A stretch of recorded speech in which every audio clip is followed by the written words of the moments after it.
Happening in Parliament with the suspension of Jack Wamboka, who was the MP Bomula, from his position as a committee chairperson over allegations of bribery and harassment of NCIC commissioners. And yes, now we're trying to examine this latest action taken by the Speaker of the National Assembly, and whether it comes out as a legitimate pursuit of justice or it just looks like Wamboka claims this is just political rivalry. Mimi na speaker tuelewani, ndio maana nimefika hapa. So when walikuwa wanaelewana, maybe that's when he was protected. So what really we need to deal with is political protection of these very corrupt legislators or leaders.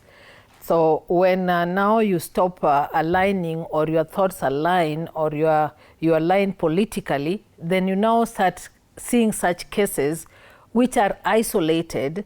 We don't see them take actions even against the senators who were governors, Council of Governors even came out and gave a press about no action to date has been taken. That was very recent. And actually is interfering with the continuous work within the county governments, because these counties cannot even be allocated funds. Some of them are in red flags because of corruption allegations. But then we are seeing this particular instance of Wamboka now being suspended because of an action that he took 9 months ago, or before even 9 months ago, because the reporting came in July last year. But when was the action taken? When did he ask for bribe? So some of these things, just because they are not being spoken about, it doesn't mean they're not happening.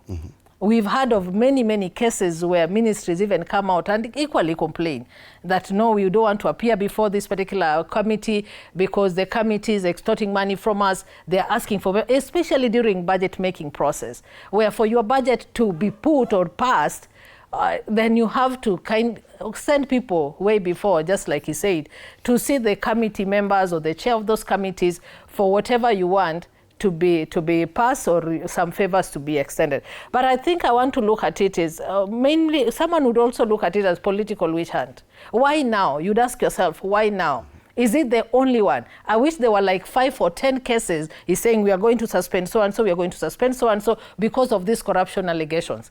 Once they are concluded, maybe they will resume your positions. But as at now, these are the actions we are taking against your conduct as a legislature. So it is a good move, yes, but we would also want to look at it like, why would we not feel it's a political witch hunt as the legislature claims? Because why take all this time? What took Honorable Kaluma, for example, to take 9 months to report this? He sat in that particular panel. He's one of the speakers in the speakers panel. So they're aware of some of these things that come before them. Why has it taken so long? And how many more others are being hidden just because probably it's through the same thing. They saw the speakers or the speakers panel team. So I think we need to be very sincere as a nation and say we have to put an end to political protection network that runs within our system or the institutions, where as long as you have a godfather somewhere, you can just go scot-free and with a corruption allegation and still manage your way through. We have seen even in the past where the most corrupt people are the ones still appointed in very influential positions.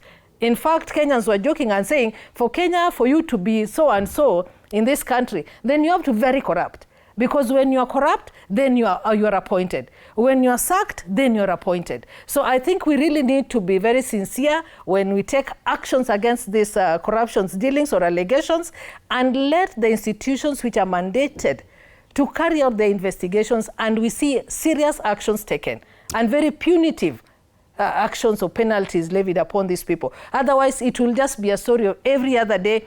Today is Wamboka, tomorrow it will be Eku and Rachael in Bunge, and you in Bunge or another person in Bunge. Because people think in Bunge is where people make money. Right. So they go there with their mindset, I am going to make money. Yes. So we really need to deal with that. Association, you must agree that this kind of action as taken against Wamboka is very rare in both houses of parliament. Many allegations are made, and